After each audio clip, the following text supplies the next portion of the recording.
जरासंध के साथ महाभारत के कई योद्धाओं ने युद्ध लड़ा और हम में से अधिकतर लोगों ने जरासंध और भीम के युद्ध या फिर उसके और श्री कृष्ण के बीच हुए युद्ध के बारे में ही सुना होगा। क्या आप जानते हैं कि कर्ण ने भी जरासंध से युद्ध लड़ा था और प्राय 2 बार उस पर विजय पाई थी। हमारा ये वीडियो किसारी मोहन गांगुली द्वारा अनुवादित महाभारत और बोरी क्रिटिकल एडिशन पर आधारित है। आप सबको हमारा नमस्कार। अगर आपने अभी तक हमारे चैनल को सब्सक्राइब नहीं किया है तो जल्दी से कर लें और बेल आइकन दबा दें ताकि हमारे हर वीडियो की जानकारी आपको सबसे पहले मिले। पहली बार इनका आमना सामना कलिंग देश की राजकुमारी चित्रांगदा के स्वयंवर में हुआ था। चित्रांगदा के स्वयंवर के लिए दुर्योधन भी वहाँ पहुँचा था। वह वहाँ कर्ण, भीष्म और द्रोणाचार्य को लेकर आया था। अनंतर उस स्वयंवर के महोत्सव को सुनकर महाराज जरासंध, शिशुपाल, भीष्मका, वक्र, रुक्मी, नील, श्रीगाल, कपोत्रोमा, भोज आदि कई पराक्रमी राजा वहाँ पहुँचे थे।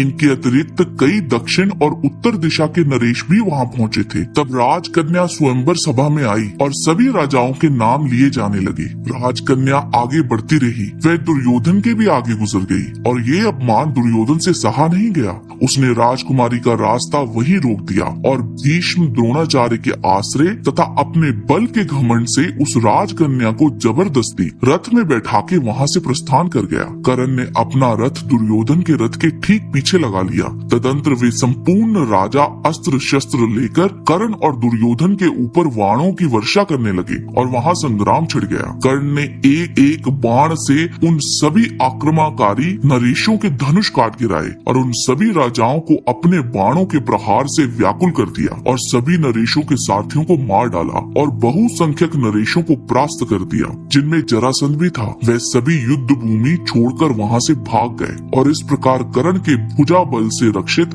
दुर्योधन कन्या ग्रहण कर वापस हस्तिनापुर लौट आया। और ये पूरा वर्णन आप बोरी क्रिटिकल एडिशन के शांति पर्व अध्याय 4 में पढ़ सकते हैं।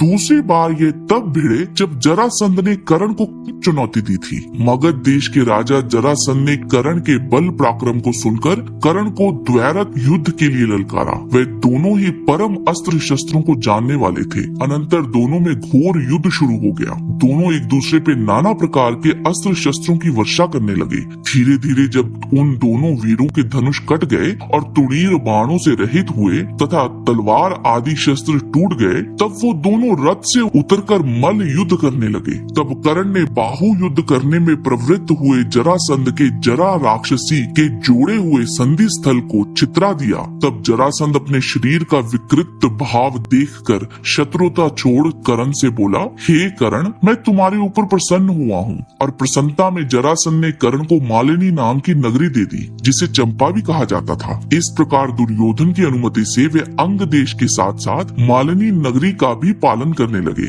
यह संपूर्ण वृतांत आप बोरी क्रिटिकल एडिशन महाभारत में शांति पर्व के अंदर राजधर्म पर्व अध्याय 4 में पढ़ सकते हैं। आज की वीडियो में बस इतना ही। जाने से पहले लाइक बटन जरूर दबा दीजिए और अगर वीडियो अच्छा लगा है तो शेयर कीजिए। आपसे फिर मिलते हैं एक नए रोचक वीडियो के साथ। तब तक के लिए आप सबको हमारी शुभकामना।